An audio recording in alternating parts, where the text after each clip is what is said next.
Well, as part of the rebuilding effort after the Queensland floods, the federal government wants corporate Australia to do more and to give more. Prime Minister Julia Gillard has announced the formation of a business task force to help make that happen. The task force comprises 10 business leaders, including former Queensland Premier and now company chairman Wayne Goss. I spoke to him from Brisbane a short time ago. Wayne Goss, from your first breath, you've been a Queenslander. What's it been like for you to watch what these floods are doing to your state? I've been through this before as Premier, but nothing of this magnitude. This is a national disaster, and it ranges not just from Brisbane in the south, but up to Rockhampton in the north, out to Emerald and St George and so many towns. The damage to business, but also to individuals in their homes is just, well, it's staggering, and I don't think we've seen the full extent of it yet. Now, the fact that the Business Task Force is being set up and one of the key roles is to further leverage support from business, how much do you think that's a concession in the federal government's eyes, at least, that corporate Australia hasn't done enough to contribute to the flood recovery effort? Look, the bottom line is that the federal and state government are going to have to carry the load. I mean, the federal government has got to carry 75% of it.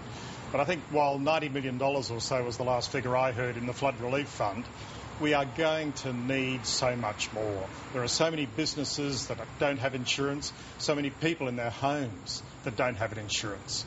So many businesses and people are now discovering that there are 3 or 4 different definitions of what's a flood. So we are going to need more from corporate Australia, either in cash or in kind, and a lot of companies have been really stepping up to the plate. Now, in saying corporate Australia needs to do more, does that mean they haven't done enough to date? Well, I think they can do more, and I think they will do more. And I think there's a very important economic as well as a very important social reason for doing it. I mean, the mining industry, agriculture have been hit for 6. Tourism was already doing it tough. Retail was doing it tough. But now we've got a range of businesses right across the state that are simply out of business. Some of them may not make it back. So there's an economic reason, but there's also a social reason, because the Queensland economy is a very important part of the Australian economy, and I think it's in our interest as a country to get it back on track, get business and people back on track. That job started and the spirit is there, but there's a long way to go.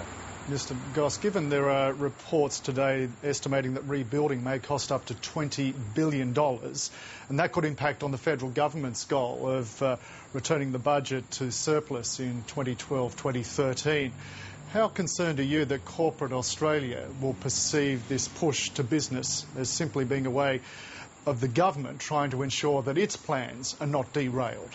Oh, look, I think the bottom line is the government is going to carry the load. The government has to carry the load. It's just too huge. Fortunately, I haven't been in public life for 15 years now. It's the Prime Minister and the Treasurer that'll have to sort out their budget strategy, but they'll carry the load. Whatever business can do will, I think, be gratefully received by Queensland businesses and by the Queensland public. But, the government's going to carry the load. There's no doubt about that. What sort of figure do you have in mind for donations and support from corporate Australia over the next 3 months, which at this stage is the time frame that the task force is working to? Well, we haven't had a meeting yet. We're meeting the Prime Minister and the Treasurer next week. But, I mean, the last figure I heard was 90 million. I think, if my memory serves me correctly, there was over 200 million raised in the Victorian bushfires.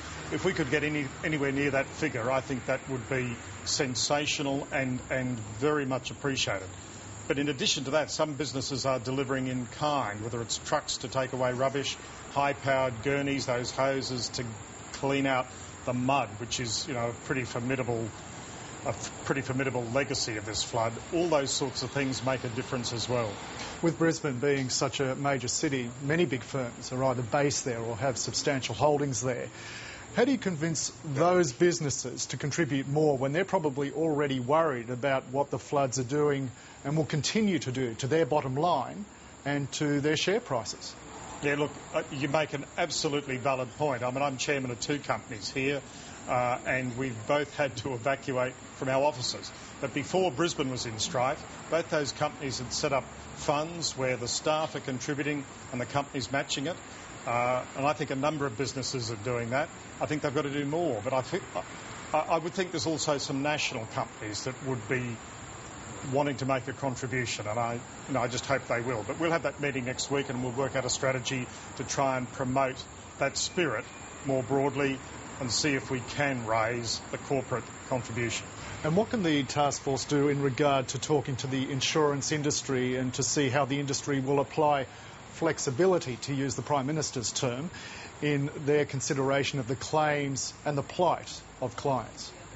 I think that's really a task for government, but I think what people should understand is that some insurance companies have really stepped up to the plate in terms of doing the right thing, going the extra yard in terms of giving people cover. Others haven't. You know, people are discovering that there are all sorts of definitions as to what's a flood and what's covered and what's not. Hopefully insurance companies will go as far as they can in terms of that economic and social case of doing the right thing. It's really in all of our interests as a corporate and a general community to make sure that we get the place back on the tracks. Do you think there should be a revision, an overhaul indeed, in regard to how floods are covered or indeed not covered by insurance in this country? Look, I think that needs to be looked at by both the federal government and the state government and in consultation with the insurance industry. Premier Bligh has set up an inquiry to answer any question. Everything is up for grabs, and I think it's important we do that, and that insurance and the definition of a flood and the possibility of a standardised definition should be part of that exercise. Now, the PM also mentioned that you task force members could provide advice and insights to communities right across Queensland. With that in mind, what's the most valuable piece of advice you'd pass on in regard to rebuilding? Well, I think the Prime Minister has picked a very good group of people in terms of the diversity that they bring by industry, by life experience and by geography. So I think that's valuable, and I think one of the things that we can and should look at is what's the ranking, what's the priority in terms of the restoration of infrastructure. I mean, even if the government had the billions to do it overnight, you just couldn't do it. So you've got to sequence it. And I think we can bring something to bear there in terms of where we see the priority in terms of getting the economy turning over. Is it the mining industry? Is it the agricultural sector? What's the cost? And start to get a ranking, because it's going to take some years to rebuild all that infrastructure. Wayne Goss, all the best for the task ahead, and thanks for your time tonight. Thank you, Scott.